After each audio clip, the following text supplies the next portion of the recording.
नमस्कार दोस्तों, T20 world cup 2026 के मैदान से आज एक ऐसी खबर सामने आई है जिसने क्रिकेट जगत में बवाल मचा दिया है। कोलंबो के आर प्रेमदासा स्टेडियम में आज पाकिस्तान और न्यूजीलैंड के बीच वो मुकाबला होना था जिसे करो या मरो की जंग माना जा रहा था, लेकिन कुदरत को कुछ और ही मंजूर था। मूसलाधार बारिश के कारण मैच एक भी गेंद फेंके बिना रद्द करना पड़ा और दोनों टीमों को एक एक अंक से संतोष करना पड़ा। लेकिन असली तूफान मैच रद्द होने के बाद आया जब पाकिस्तान के कप्तान सलमान अली आगा प्रेस कॉन्फ्रेंस में फूट फूट कर रो पड़े। रोते हुए सलमान आगा ने अपनी टीम की बदकिस्मती का रोना तो रोया ही, लेकिन साथ ही उन्होंने टीम इंडिया पर एक ऐसा सनसनीखेज और गंभीर आरोप लगा दिया है जिससे पूरे क्रिकेट जगत में खलबली मच गई है। आज के इस विशेष वीडियो में हम आपको सलमान आगा का वो पूरा बयान सुनाएंगे जिसमें उन्होंने अपनी टीम की बर्बादी का जिम्मेदार सीधे तौर पर भारत को ठहराया है। वीडियो को अंत तक जरूर देखिएगा क्योंकि यह विवाद अब बहुत बड़ा रूप ले चुका है।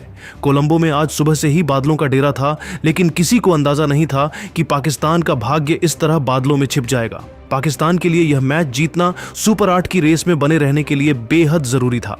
जैसे ही अंपायरों ने आधिकारिक तौर पर मैच रद्द करने और दोनों टीमों के बीच अंक बांटने का फैसला सुनाया, पाकिस्तान के खिलाड़ी मैदान पर ही हताश होकर बैठ गए। ड्रेसिंग रूम का माहौल ऐसा था मानो वे कोई मैच हार गए हों।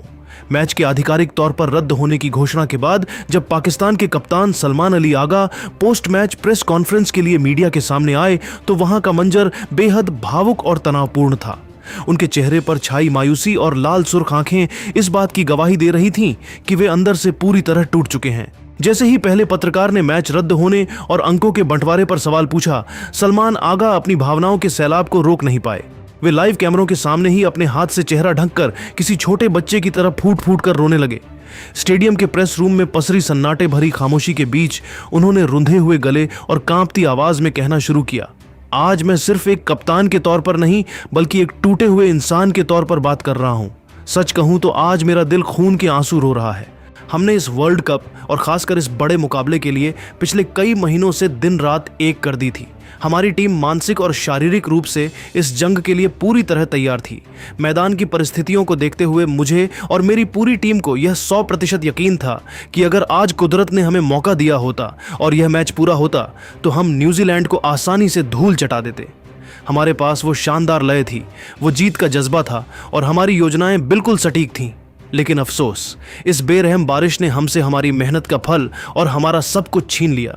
यह सिर्फ एक अंक का नुकसान नहीं है, यह हमारे हक के वो 2 कीमती पॉइंट्स थे जो लगभग हमारी जेब में थे और अब वो हमारे हाथ से फिसल गए हैं।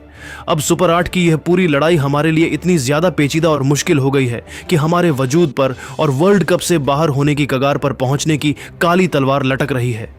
हम यहाँ पूरी दुनिया के सामने क्रिकेट का हुनर दिखाने आए थे, लेकिन हमें कुदरत के कहर और उससे भी ज्यादा इस घटिया मैनेजमेंट की दोहरी मार झेलनी पड़ रही है। बातचीत के दौरान जैसे जैसे समय बीता, सलमान आगा का यह गहरा दर्द अचानक एक भयंकर गुस्से और आक्रोश में तब्दील हो गया। उन्होंने अपनी आंखों के आंसू पोंछे और उनका लहजा और भी कड़ा हो गया। उन्होंने बिना किसी झिझक के सीधे तौर पर भारतीय क्रिकेट बोर्ड और भारत को अपनी टीम की इस बदहाली का मुख्य सूत्रधार बताते हुए बेहद गंभीर और सनसनीखेज आरोप लगाने शुरू कर दिए। सलमान आगा ने गुस्से में गरजते हुए अंतर्राष्ट्रीय मीडिया के सामने कहा, मैं आज पूरी दुनिया और क्रिकेट बिरादरी के सामने डंके की चोट पर यह कहना चाहता हूं कि हमारी इस बर्बादी और आज के इस नुकसान का जिम्मेदार अगर कोई है तो वह सिर्फ और सिर्फ भारत है। यह उनकी पुरानी जिद और एक सोची समझी साजिश का हिस्सा है कि हमें अपने करियर के सबसे महत्वपूर्ण मैच कोलंबो की इस अनिश्चित बारिश और कीचड़ भरे मैदान में खेलने के लिए मजबूर किया जा रहा है। पूरी दुनिया जानती थी, हर वेदर रिपोर्ट कह रही थी कि श्रीलंका में इस वक्त मानसून का सीजन अपने चरम पर है और यहाँ मैचों के धुलने का 100% खतरा बना हुआ है। अगर भारत अपनी ईमानदारी दिखाता और एशियाई क्रिकेट में अपनी बेहिसाब ताकत का सही और निष्पक्ष इस्तेमाल करता तो हमारे ये तमाम मैच दुबई के रेगिस्तान या किसी ऐसे वेन्यू पर शिफ्ट किए जा सकते थे जहां बारिश का दूर दूर तक कोई नामो निशान नहीं था। लेकिन भारत ने जानबूझकर ऐसा नहीं होने दिया। उन्होंने अपनी क्रिकेटिंग दादागिरी दिखाते हुए आखिरी वक्त तक वेन्यू नहीं बदलने दिया क्योंकि उनका मकसद साफ था। वे पर्दे के पीछे से पाकिस्तान को हर संभव नुकसान पहुंचाना चाहते थे। आज जो 2 अंक हमारे हक के थे और जो हमारे खाते में आने चाहिए थे वो पूरी तरह से भारत की गंदी राजनीति की भेंट चढ़ गए हैं। हमारी टीम को जो यह अपूरणीय क्षति हुई है और पाकिस्तान के करोड़ों फैंस का जो दिल टूटा है, उसका हिसाब आखिर कौन देगा? क्या आईसीसी इस नाइंसाफी पर अपनी आंखें खोलेगी? सलमान अली आगा का गुस्सा और उनके भीतर की कड़वाहट यहीं पर शांत नहीं हुई। उन्होंने प्रेस कॉन्फ्रेंस में मौजूद अंतर्राष्ट्रीय मीडिया के सामने अपनी बात को और अधिक विस्तार देते हुए दावा किया कि पाकिस्तान क्रिकेट टीम को एक सोची समझी साजिश के तहत जानबूझकर ऐसी मुश्किल और प्रतिकूल परिस्थितियों में धकेला जा रहा है जहां उनका प्रदर्शन करना लगभग नामुमकिन हो जाए। सलमान ने बेहद तल्ख लहजे में आरोप लगाया कि क्रिकेट जगत की महाशक्ति होने के नाते भारत कभी नहीं चाहता कि पाकिस्तान की टीम वर्ल्ड कप जैसे बड़े मंच पर आगे बढ़े या खिताब की दावेदार बने। अपनी बात को मजबूती से रखते हुए उन्होंने इतिहास के पन्नों को पलटते हुए कहा, यह पहली बार नहीं है जब पाकिस्तान क्रिकेट टीम को इस तरह से टारगेट किया गया है या हमें निशाना बनाया गया है। अगर आप पिछले कुछ सालों का रिकॉर्ड देखें, एशिया कप से लेकर इस मौजूदा वर्ल्ड कप तक, तो आपको एक पैटर्न नजर आएगा। हमें हमेशा जानबूझकर ऐसी जगहों और ऐसे वेन्यू पर खेलने के लिए मजबूर किया जाता है जहां का मौसम, वेदर सबसे खराब होता है। आयोजकों और भारत के पास दुबई जैसा बेहतरीन विकल्प मौजूद था, जहां की आधुनिक सुविधाएं और रेगिस्तानी मौसम इस बात की गारंटी देता था कि बारिश की एक बूंद भी खेल में खलल नहीं डालेगी। लेकिन भारत की हठधर्मिता और उनके अड़ियल रवैये के कारण हमारी एक नहीं सुनी गई। नतीजा आज सबके सामने है। हमें यहां कोलंबो के कीचड़ भरे मैदान में असहाय होकर बैठना पड़ रहा है और अपनी आंखों के सामने मैच को रद्द होते देखना पड़ रहा है। आज हमारी टीम पर वर्ल्ड कप से बाहर होने का जो काला साया मंडरा रहा है, उसका पूरा श्रेय अगर किसी को जाता है तो वह भारत है। उन्होंने मैदान के अंदर क्रिकेट खेलकर नहीं, बल्कि मैदान के बाहर होटल के कमरों में बैठकर हमें हराने की जो चाल चली थी, आज वो पूरी तरह कामयाब होती दिख रही है। ये जेंटलमैन गेम नहीं है, ये हमारे साथ, हमारे देश के साथ और खेल भावना के साथ सरासर धोखा है।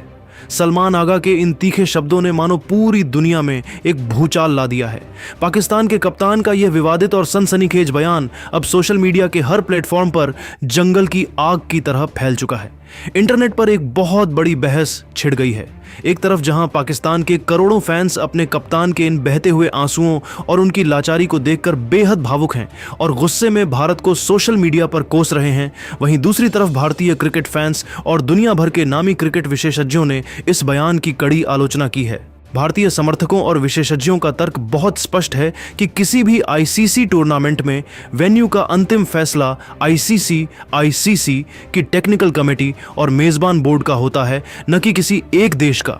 उनका कहना है कि पाकिस्तान अपनी रणनीतिक विफलताओं और मैदान पर खराब प्रदर्शन की नाकामी का ठीकरा हमेशा की तरह भारत पर फोड़कर अपनी जिम्मेदारी से भाग रहा है। विशेषज्ञों का मानना है कि एक राष्ट्रीय टीम के कप्तान का लाइव टीवी पर इस तरह फूट फूट कर रोना और बिना किसी ठोस सबूत के पड़ोसी देश पर इतने गंभीर आरोप लगाना न केवल खेल की गरिमा के खिलाफ है, बल्कि यह एक नए और खतरनाक कूटनीतिक विवाद को जन्म दे चुका है। इस मैच के रद्द होने और अंक बंटने के बाद अब सुपर 8 की अंक तालिका, पॉइंट्स टेबल पाकिस्तान के लिए किसी खौफनाक दुस्वप्न या डरावने सपने जैसी बन गई है। समीकरण अब इतने उलझ चुके हैं कि पाकिस्तान की किस्मत अब उनके अपने हाथों में नहीं रही। अब उन्हें न केवल अपने बचे हुए सभी मैच बड़े अंतर से जीतने होंगे, बल्कि यह दुआ भी करनी होगी कि दूसरी टीमों के नतीजे और कुदरत का करिश्मा उनके पक्ष में जाए। सलमान आगा का यह 7वें आसमान पर पहुंचा गुस्सा और उनके ये आंखों से बहते आंसू क्या वाकई पाकिस्तानी टीम के खिलाड़ियों में प्रतिशोध की एक नई आग और जान फूकेंगे, या फिर यह विवाद और दबाव की स्थिति उन्हें मानसिक रूप से और नीचे ले जाएगी? यह तो आने वाला वक्त और पाकिस्तान का अगला प्रदर्शन ही बताएगा। लेकिन फिलहाल कोलंबो की इस बारिश ने विश्व क्रिकेट को 2 गुटों में बांट दिया है। मेरे प्यारे दोस्तों, पाकिस्तान के कप्तान सलमान अली आगा के इन आंसुओं और भारत पर लगाए गए इन गंभीर आरोपों पर आपकी क्या राय है? क्या आपको लगता है कि वाकई भारत ने जानबूझकर मैच दुबई में नहीं होने दिए, या फिर सलमान आगा अपनी टीम की संभावित हार और बाहर होने के डर से भारत को बलि का बकरा बना रहे हैं? अपनी राय नीचे कमेंट बॉक्स में जरूर साझा करें। अगर आपको यह ब्रेकिंग रिपोर्ट पसंद आई हो तो वीडियो को लाइक करें और क्रिकेट की हर कंट्रोवर्सी के लिए हमारे चैनल को अभी सब्सक्राइब करें।